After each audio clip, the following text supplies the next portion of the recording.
My parents disowned me at my sister's rehearsal dinner, announcing it to everyone we knew. They blamed me for ruining my sister's life in a car crash when I was 17. She destroyed Jane's future, Mom told the crowd. She's dead to us. I stayed quiet, then asked one question that made everyone turn to stare at her instead. The rehearsal dinner was being held at the Waterford estate, one of those venues with floor-to-ceiling windows overlooking a lake that looked too perfect to be real. Crystal chandeliers hung from exposed wooden beams and white roses covered every available surface. My sister Jane had outdone herself, which surprised nobody who knew her. She'd always been meticulous about appearances. I arrived exactly on time, wearing the navy dress Jane had approved 3 weeks earlier. The parking lot was already full, and I could see guests mingling through the windows as I walked toward the entrance. My stomach felt like I'd swallowed broken glass, but I kept my face neutral. I'd gotten good at that over the years. The approval process for the dress had been typical of every interaction I'd had with Jane since the accident. She'd sent me a text with 3 options, all in muted colors that wouldn't draw attention. Navy, charcoal, or taupe. Nothing bright. Nothing that might pull focus from her or the wedding party. I'd chosen navy because it was the least depressing, and she'd responded with a thumbs-up emoji. No words. Just acknowledgement that I'd made an acceptable choice. I'd spent $400 on that dress, more than I'd ever spent on a single piece of clothing. It fit perfectly, tailored at a boutique in downtown Detroit by a seamstress who'd asked about the occasion. When I told her it was for my sister's wedding, she'd smiled and said how exciting that must be. I'd smiled back and said nothing about the knot of dread that had been growing in my chest since the invitation arrived. The invitation itself had been a surprise. I'd assumed I wouldn't be invited at all. Jane and I hadn't spoken directly in almost 2 years. Our last conversation had been at Dad's birthday dinner, where she'd asked me to pass the salt and I complied. That was it. Pass the salt. 20 seconds of interaction that counted as communication in our family. But the invitation came, addressed to just me. Ms. Sarah Chen. No +1. No and guest. Just my name in elegant calligraphy on cream-colored cardstock that probably cost more per sheet than I spent on groceries in a week. The accident happened when I was 17. Jane was 19, home from college for the summer. We'd gone to a party at Ashley Morrison's house, one of those end-of-summer gatherings that felt important at the time. Jane had been drinking. She'd handed me the keys to her car around midnight, laughing as she collapsed into the passenger seat. I was sober. I'd never touched alcohol that night. The intersection was dark, the light was green, and the truck ran the red light at 60 miles per hour. The impact shattered Jane's femur, crushed her pelvis, and left her with permanent nerve damage in her left leg. The doctors said she'd walk again, but dancing was over. Her scholarship to Juilliard disappeared along with her future in ballet. Nobody asked what color the light was. Nobody asked if I was sober. Mom found Jane's hospital bracelet with the blood alcohol content report and decided that was the only truth that mattered. The fact that I was driving made me responsible for everything that followed. Jane's blood alcohol content was 0.08. The hospital had tested her as part of standard trauma protocol. When Mom saw that number on the discharge papers days later, something in her face changed. She looked at me across Jane's hospital room where I'd been sitting vigil, and I saw the exact moment she decided whose fault this was. You let her drink, Mom said. Her voice was low and venomous. You were supposed to be responsible. She's 19 years old, she shouldn't have been drinking at all. I was responsible, I protested. I didn't drink anything. I drove her home safely. The other driver, don't you dare blame someone else, Mom snapped. You were behind the wheel. You were in control of that car. Jane trusted you, and look what happened. Dad had tried to intervene. Honey, the police report says. I don't care what the police report says, Mom cut him off. My daughter's life is over. Her scholarship is gone. Her dreams are destroyed. And it happened while Sarah was driving. The logic was insane, but grief doesn't operate on logic. Mom needed someone to blame, someone she could control and punish. The drunk driver was a stranger, already being processed through the legal system. His insurance was paying the medical bills. There was nothing Mom could do to him that would satisfy the rage and pain she felt watching Jane suffer. But I was right there. 17, scared, desperate for her approval and forgiveness. An easy target. The next few months were a blur of hospital visits, physical therapy appointments, and crushing silence. Jane's surgery had been successful in stabilizing her pelvis, but the nerve damage in her leg was permanent. She would walk again, the doctors were clear about that. But the precise muscle control required for professional ballet was gone. The letter from Juilliard rescinding her acceptance arrived 3 weeks after the accident. I watched Jane read that letter. We were in her hospital room, and I'd been helping her with the exercises the physical therapist had assigned. She opened the envelope with shaking hands, read the contents, and then stared at the wall for 20 minutes without speaking. "Jane," I finally ventured. Get out," she said quietly. "Please, let me get out." She screamed at this time, loud enough that nurses came running. "I don't want you here. I don't want to see you. This is your fault. Everything is your fault." She'd been told about the drunk driver. She knew about the police report, about his arrest and pending charges. The doctors had explained all of it to her in detail. But knowing the facts and accepting them were apparently two different things. I'd left her room in tears, passing Mom in the hallway. She'd looked at me with cold eyes and said, "You heard her. Stop coming to the hospital. You've done enough damage." The years after the accident were a masterclass in isolation. I'd been accepted to Michigan State on a full academic scholarship, but Mom convinced me to defer and help with Jane's recovery. 1 year became 2, then 3. By the time I finally enrolled, most of my high school friends had moved on. Jane never spoke to me unless forced. She'd look through me at family dinners, her face blank, as if I were furniture. The deferment had seemed reasonable at the time. Jane needed help with basic tasks while she recovered, someone to drive her to physical therapy appointments, to help her up and down stairs, to prepare meals when Mom was at work. "It's the least you can do," Mom had said, and I'd agreed because the guilt was eating me alive. Never mind that I wasn't actually guilty of anything except being in the wrong place at the wrong time. I got a job at a local coffee shop to stay busy and contribute to household expenses. The scholarship to Michigan State was deferred but not guaranteed to be honored after a gap year. The university's financial aid office sent me a letter stating I'd need to reapply and that funding couldn't be promised for future academic years. I called them in a panic. A sympathetic advisor named Patricia explained that academic scholarships were awarded based on immediate enrollment. Since I'd deferred, I'd forfeited my place in that year's cohort. I could reapply as a transfer student after completing some credits elsewhere, or I could enroll as originally planned and lose the scholarship entirely if I changed my mind again. What should I do? I asked her, my voice breaking. "That depends on why you deferred," she said gently. "If it's a family emergency, we might be able to make an exception with proper documentation." But how could I explain that my family needed me to sacrifice my future because they decided the accident was my fault? How could I tell her that my mother had made it clear I owed Jane this time, this sacrifice, this penance for a crime I didn't commit? I ended up taking community college classes while helping Jane, studying at night after she'd gone to bed. The courses were basic: English composition, introductory psychology, general biology. Classes that transferred to almost any 4-year program and kept my mind sharp. I told myself I was being practical, building credits while being a good sister. The truth was that I was trapped. Mom had made it clear that leaving would mean permanent exile. "If you abandon your sister now," she'd said, "don't bother coming back." Jane's physical therapy was brutal and depressing. I drove her 3 times a week to a clinic 40 minutes away. She'd disappear into the therapy rooms for 90-minute sessions, emerging sweaty and exhausted, sometimes in tears from the pain. The therapists were kind but firm, pushing her to regain mobility in her damaged leg. I'd wait in the reception area, doing homework or reading. Sometimes other family members of patients would try to make conversation. I became skilled at deflecting personal questions with vague answers that revealed nothing about the situation at home. During one of these sessions, about 8 months after the accident, another mom sat down next to me. Her daughter was recovering from a skiing accident. We made small talk about recovery timelines and insurance nightmares. Then she asked what had happened to my sister. "Car accident," I said shortly.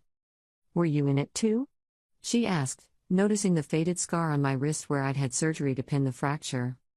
"Yes, That must have been terrifying for both of you.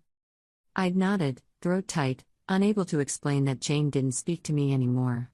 That being in the accident together had somehow created an unbridgeable distance between us instead of shared trauma. Jane's recovery progressed slowly. After 6 months, she could walk without crutches, though her gait was uneven. After a year, she could climb stairs without assistance. After 18 months, she enrolled in the local community college, the same one where I was taking classes, though we carefully scheduled around each other to avoid overlap. She declared a major in marketing. It was practical and had nothing to do with dance. I once found her in the parking lot, sitting in her car and crying while watching a video of herself performing the Nutcracker 3 years earlier. I'd approached cautiously, intending to offer comfort, but she'd seen me and driven away without a word. By the time I finally enrolled at Michigan State, 3 years late and without my scholarship, Jane had transferred to a 4-year program downstate. She moved into an apartment near campus and stopped coming home except for major holidays. I was relieved. Living in the same house with someone who treated you like a ghost was exhausting. College was lonely for me. Most students my age were juniors or seniors by the time I arrived as a freshman. The scholarship I'd lost would have covered tuition, room, and board. Instead, I paid my own way with student loans and part-time work in the university library. I lived off campus in a rundown studio apartment and survived on ramen and bargain groceries. I studied finance because it was practical and the job market was stable. My grades were excellent, a 3.9 GPA that I maintained through sheer determination and long nights. I had acquaintances but few real friends. People would invite me to parties or study groups, and I'd make excuses, too tired from working 20 hours a week to socialize. The truth was that I didn't trust people anymore. The accident had taught me that even family could turn on you when things got hard. If Mom and Jane could decide I was guilty despite all evidence to the contrary, what would strangers do? I graduated with honors and immediately got a job offer from a financial firm in Detroit. The starting salary was modest but livable. I rented a 1-bedroom apartment in a decent neighborhood and bought furniture from IKEA. For the first time in years, I had space that was entirely mine, where no one looked through me or blamed me for existing. I stopped going home for minor holidays. Thanksgiving and Christmas only, and I'd arrive late and leave early. Jane started bringing boyfriends to these gatherings, a series of interchangeable men who seemed nice enough. She'd laugh and joke with them, a version of herself I barely recognized. Mom would seat me at the far end of the table, as far from Jane as possible. Dad would try to include me in conversations, but the effort was strained. Aunt Brenda, Mom's sister, always made a point of hugging me and asking about my job, though the pity in her eyes was almost worse than Mom's coldness. Dad tried to play mediator at first, but Mom's bitterness was a tide that eventually swept everyone along. He stopped defending me around the time Jane started physical therapy. It was easier for him, I think, to have 1 daughter instead of 2. I stayed in Michigan after college, working as a financial analyst for a mid-sized firm in Detroit. I visited home twice a year for major holidays, sitting at the far end of the table while Jane held court about her job as a marketing director or her perfect boyfriend Travis. Mom would serve me last, almost as an afterthought. Dad would make uncomfortable small talk about weather patterns. When Jane's wedding invitation arrived, I'd stared at it for 3 days before responding. My name was listed alone, no +1 offered. The ceremony would be in our hometown of Riverside, at the same church where we'd both been baptized. I bought a plane ticket and requested time off work, knowing I'd regret going but unable to explain to myself why I couldn't just skip it. The invitation package had been elaborate, thick cardstock with gold foil lettering, a details card, an RSVP card with a pre-stamped envelope, and a map of the venue locations. Everything screamed expensive and carefully planned. Jane had always been detail-oriented, even as a child. Her bedroom had been meticulously organized, her school projects always pristine and turned in early. Travis seemed like a good match for her. I'd met him once before, briefly, at a family dinner 18 months earlier. He was a civil engineer, steady and calm, with an easy smile. He tried to include me in conversation that night, asking about my work in finance. Jane had steered the discussion away from me within minutes, but I'd appreciated the attempt. The wedding invitation had arrived on a Tuesday. I'd found it in my mailbox mixed in with bills and junk mail. My first instinct was to throw it away and pretend it never came. But something stopped me, maybe curiosity about whether I was actually wanted there, or maybe just the sad hope that this might be an olive branch. I texted Jane directly, got the invitation. Are you sure you want me there? She'd responded 6 hours later, Mom insists on keeping up appearances. You're invited. Not yes, I want you there. Not I hope you can make it. Just a flat statement about appearances. I should have recognized the warning in those words. I'd spend a week debating whether to attend before finally clicking accept on the RSVP card. Part of me hoped that maybe the wedding would be a turning point. Weddings were supposed to be about new beginnings and family unity, right? Maybe seeing Jane happy would soften Mom's attitude. Maybe we could find a way back to being sisters again. The dress shopping had been its own ordeal. Jane had sent those 3 color options with explicit instructions: nothing too formal, nothing too casual, nothing bright. I'd gone to 5 different stores before finding the navy dress that met all her specifications. The saleswoman had been enthusiastic, talking about how beautiful the wedding would be and how special it was to have a sister getting married. I'd smiled and agreed and felt hollow inside. The flight to Riverside was short, just under an hour from Detroit. I'd booked a hotel room rather than staying at my parents' house. The excuse was convenience, but the reality was that I couldn't bear the thought of sleeping under the same roof as Mom's contempt. The hotel was a Holiday Inn near the highway, clean and anonymous. I'd arrived 2 days before the rehearsal dinner to avoid seeming like I was swooping in at the last minute. The time stretched endlessly. I worked remotely from the hotel room, attended a yoga class at a nearby studio, and ate meals alone at chain restaurants. My phone stayed mostly silent except for work emails and a few messages from colleagues wishing me a good time at the wedding. On the day of the rehearsal dinner, I'd changed outfits 3 times before settling on the navy dress. Too early, and I'd look desperate. Too late, and I'd seem disrespectful. I'd aimed for exactly on time and had succeeded, pulling into the Waterford Estate parking lot at precisely 6 o'clock. The rehearsal dinner guest list included 60 people, extended family, close friends, Travis's family from Colorado. I recognized most of the faces as I entered the venue. Aunt Brenda from Mom's side waved nervously from a corner table. Cousin Michael pretended not to see me. Jane's college roommate Stephanie gave me a tight smile that didn't reach her eyes. I found my assigned seat at a table near the kitchen doors, far from the head table where Jane and Travis would sit with both sets of parents. The placement felt deliberate. A couple I didn't recognize sat down next to me, introducing themselves as Travis's aunt and uncle from Denver. They were kind, asking about my flight and my job, unaware of the family dynamics that had placed me in exile. Their names were George and Linda Patterson.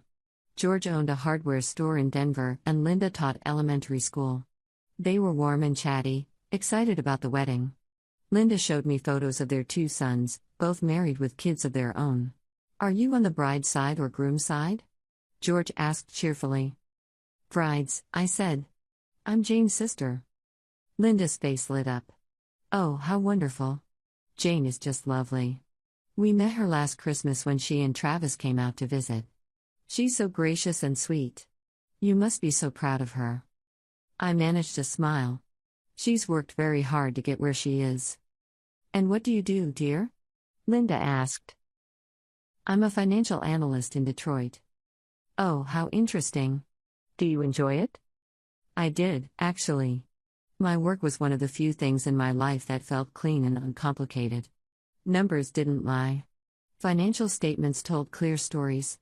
Market trends followed logical patterns. There was comfort in the predictability of it. We chatted pleasantly through the appetizer course, bruschetta with fresh mozzarella and tomatoes. George told a funny story about a wedding disaster involving a misplaced ring and a golden retriever. Linda asked if I was seeing anyone special, and I deflected with practiced ease. Around the room, other tables buzzed with conversation. I recognized Jane's college roommate Stephanie holding court with a group of women near the windows. Cousin Michael was at a table with other relatives from Dad's side, people I'd grown up seeing at family reunions who now barely acknowledged me. Aunt Brenda caught my eye from across the room and gave a small wave.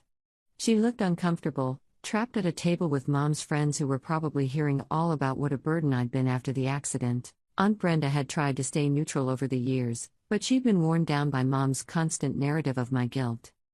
The venue really was beautiful.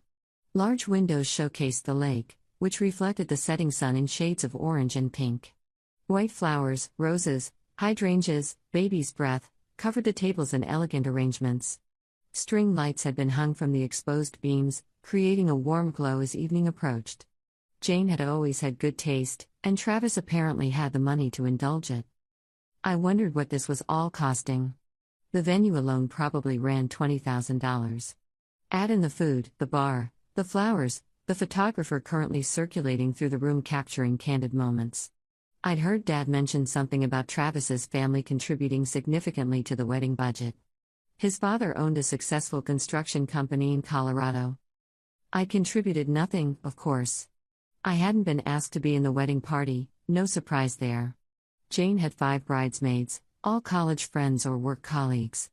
Her maid of honor was Stephanie, the roommate she'd lived with for 3 years. They'd stayed close after graduation, taking girls' trips together and celebrating each other's milestones. I'd seen photos on social media. Jane had never unfriended me, though she'd long ago adjusted her settings so I couldn't comment or react to her posts. Pictures of wine nights and beach vacations and bridal showers I hadn't been invited to. Jane laughing and carefree, surrounded by people who loved her. Dinner service began without incident. The food was excellent: filet mignon with roasted vegetables, Caesar salad, bread that melted in your mouth. I ate slowly, trying to enjoy the meal while ignoring the weight of my mother's glare from across the room. She wore a burgundy dress that matched Jane's color scheme, her hair styled in perfect waves. She looked beautiful and cold. Travis's father stood to give a toast during the main course. He was a jovial man with a booming laugh, talking about how Travis had called him after the first date to say he'd met his future wife. The guests laughed and applauded. Jane blushed prettily, leaning into Travis's shoulder. They looked happy together, and I felt a complicated mix of emotions I couldn't quite name. Then Mom stood up. She hadn't been scheduled to speak until after dessert, according to the program sitting next to my water glass. Jane looked surprised, her smile faltering slightly as Mom tapped her fork against her champagne flute. The room quieted. "I'd like to say something while everyone's here," Mom began, her voice steady. She wasn't looking at Jane. She was looking directly at me. My throat closed. "Most of you know that our family has been through some difficult times," she continued. Jane overcame a terrible tragedy when she was 19 years old. An accident that ended her dreams of dancing professionally. The temperature in the room seemed to drop. I could feel people shifting in their seats, confusion rippling through the crowd. This wasn't a typical rehearsal dinner speech. What many of you don't know is who was responsible for that accident. Mom's voice grew harder. My other daughter, sitting right there, was driving the car that night. She destroyed Jane's future. She stole everything my beautiful girl had worked for since she was 4 years old. I couldn't breathe. The silence was suffocating.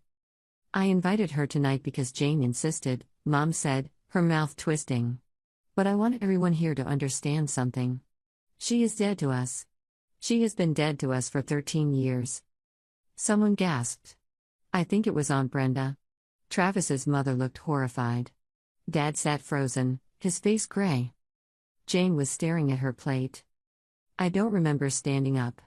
I don't remember the walk from my table to the center of the room where I could see everyone. My legs felt disconnected from my body, moving on autopilot while my mind raced. Mom's face was flushed with righteousness. She looked triumphant, as if she'd finally said something she'd been holding back for years. Around us, 60 people waited to see what would happen next. I looked at Jane. She still wouldn't meet my eyes. Then I looked at my mother and asked the only question that mattered. What color was the traffic light? Mom blinked. What? The traffic light, I repeated, louder. What color was it when we entered the intersection? The confusion on her face was almost comical. That's not, you were driving, you were responsible. The police report says the other driver ran a red light, I said. My voice sounded strange, too calm. He was going 60 in a 35 zone. He failed a field sobriety test. His blood alcohol content was 0.16, twice the legal limit. I pulled my phone from my purse. My hands were shaking, but I managed to open my email and pull up the PDF I'd been carrying around for 13 years. The police report. I'd requested a copy when I turned 18, needing to see the truth written down in official language. The accident was ruled his fault, I continued. He served 18 months in jail for vehicular assault. His insurance paid Jane's medical bills. All of this information is public record. Mom's face had gone from flushed to pale. You were still driving. I was sober, I said. My blood test came back completely clean. Jane was the one who'd been drinking. She's the reason I was driving at all. She handed me her keys because she knew she couldn't get behind the wheel. I turned to address the room. 60 faces stared back at me, various expressions of shock and discomfort painted across them. I was 17 years old, I said. I did everything right. I was the designated driver. I obeyed traffic laws. I wore my seatbelt. The light was green. A drunk driver ran a red light and hit us on Jane's side of the car. I had a concussion and a broken wrist. Jane's injuries were worse because that's where the impact occurred. It was a tragedy. It was not my fault. The silence that followed was different from before. This one felt like the moment before thunder. You never even asked me what happened, I said, looking back at Mom. You saw Jane's injuries and decided I was guilty. You made me defer college to help with her recovery. You treated me like a criminal in my own home. You erased me from family photos. You stopped celebrating my birthday. You've introduced me as the daughter who still lives in Michigan to avoid saying my name. Aunt Brenda was crying openly now. Dad had his head in his hands.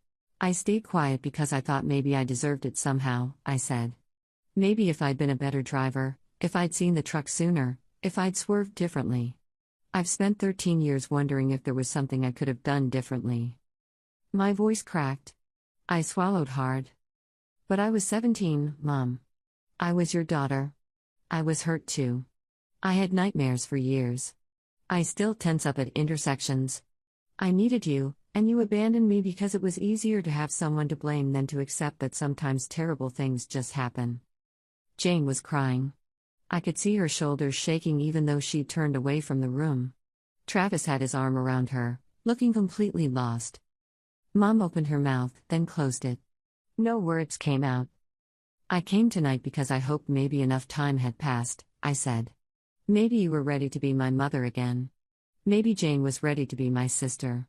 But instead, you decided to humiliate me in front of everyone you know. I picked up my purse from the table. I'm done, I said. I'm done apologizing for something that wasn't my fault. I'm done being the ghost at your dinner table. I'm done waiting for you to love me again. I looked at Jane one last time. I'm sorry you got hurt. I've been sorry every single day since it happened. But I'm not sorry for surviving. And I'm not going to keep punishing myself because you need someone to blame. I walked toward the exit. My heels clicked against the hardwood floor, each step echoing in the horrible silence. Nobody tried to stop me. Nobody called my name. I made it to my rental car before I started shaking so badly I had to sit in the parking lot for 20 minutes. My phone started buzzing before I'd even caught my breath. Aunt Brenda, Cousin Michael, numbers I didn't recognize. I turned it off and drove back to my hotel. The wedding was scheduled for tomorrow at 2. I didn't plan to attend.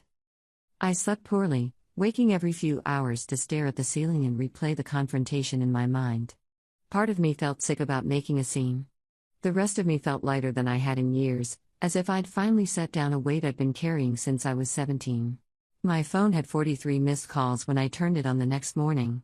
Most were from family members. 3 were from a number labeled Jane Cell. I listened to her voicemail while drinking bad hotel coffee. It's me. Her voice was thick, like she'd been crying.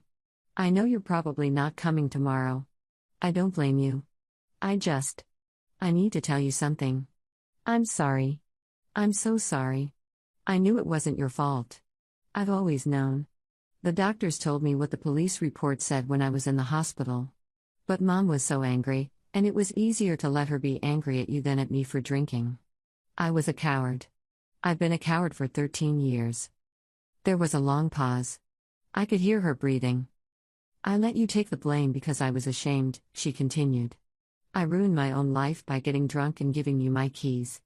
You saved me from a DUI. You probably saved my life by driving. And I repaid you by pretending you didn't exist. Another pause. I don't expect you to forgive me, she said. I don't even know how to ask. But I needed you to know that I know the truth. I've always known. And what Mom did last night. She was wrong. I should have stopped her. I should have stopped all of it years ago. The voicemail ended. I sat on the hotel bed for a long time, staring at my phone. My flight back to Detroit wasn't until Sunday evening. The wedding would be starting in 4 hours. I thought about Jane at 19, drunk and injured, watching her dreams evaporate in a hospital room. I thought about the choice she'd made to let me shoulder the blame. I thought about 13 years of silence and avoidance and carefully maintained distance. Then I thought about the girl who used to practice ballet in our shared bedroom, who let me watch even though I was the annoying little sister. The girl who taught me how to braid hair and shared her Halloween candy and defended me from bullies in elementary school. I didn't go to the wedding. But I sent a text to Jane's number. I accept your apology. I'm not ready to see you yet, but maybe someday. I hope your day is everything you wanted it to be. She responded immediately, thank you. I'll wait as long as you need. 3 months later, I got another call from Jane. She and Travis were settled into their new apartment in Colorado Springs. Mom and Dad were going to therapy. Mom had written me a letter. Jane had a copy if I wanted it forwarded. Would I be willing to talk on the phone sometime? I said maybe. 6 months after that, Jane flew to Detroit. We met at a coffee shop near my apartment, sitting across from each other at a small table by the window. She walked with a slight limp, more pronounced than I remembered. Her face looked older, but her eyes were the same. We talked for 3 hours. She told me about the guilt she'd carried, how it had poisoned every good thing in her life. How she tried to bury it by pretending I didn't exist. How Mom's anger had become a shield she'd hidden behind because facing the truth meant admitting she destroyed her own dreams. I told her about the loneliness, the holidays spent in empty apartments, the way I trained myself not to expect anything from family. How I'd built a life in Michigan specifically because it was far enough away that surprise visits were impossible. We didn't hug when she left. We didn't make promises we weren't ready to keep. But we agreed to talk again in a month. The rebuilding was slow. Some family relationships never recovered. Mom and I speak maybe 3 times a year, and the conversations are stilted and careful. Dad tries harder, but there's a distance between us that might never fully close. Aunt Brenda sends birthday cards now, and Cousin Michael invited me to his wedding last year. Jane and I talk every few weeks. She came to Detroit twice more, and I visited her in Colorado once. Travis is kind to me in a way that suggests Jane told him everything. Their daughter was born 2 years after their wedding, and they asked me to be her godmother. I said yes. The scars are still there. I still tense at intersections. I still feel a flutter of anxiety when I see Jane's name on my phone. But the weight is gone, that crushing burden of unearned guilt that I carried from 17 to 30. I didn't get my family back, not entirely. Some things, once broken, can't be fully repaired. But I got myself back. I got the truth acknowledged. And in the end, that had to be enough. The last time I saw Mom, at a neutral family gathering Aunt Brenda organized, she pulled me aside before I left. Her face looked haggard, older than her 62 years. I'm sorry, she said. The words sounded rusty, unpracticed. I was wrong. I was so wrong about everything. I nodded. I know. Can you forgive me? I thought about it honestly, standing in Aunt Brenda's driveway while car doors slammed in the distance. I'm working on it, I finally said. But it's going to take time. She nodded, tears streaming down her face. I understand. Take all the time you need. I drove away from that gathering feeling something I hadn't felt in years, hopeful. Not for a return to how things were. That family was gone, buried in the wreckage of that intersection 13 years ago. But hopeful for something new, something built on truth instead of blame. Sometimes terrible things happen. Sometimes there's no one to blame, just circumstances and bad luck and split-second timing. The drunk driver who hit us served his time and got sober, writing me a letter of apology during his stint in rehab. I never responded, but I kept the letter. I keep the police report, too. Not because I need to prove my innocence anymore, but as a reminder. A reminder that my truth was always true, even when no one believed it. That staying silent didn't keep the peace, it just let the lies grow deeper roots. The girl I was at 17, terrified and hurt and so desperate to be loved, deserved better. The woman I am now knows that. And finally, after 13 years, my family is starting to understand it too. It's not the ending I would have chosen. But it's the truth. And truth, I've learned, is worth more than false peace.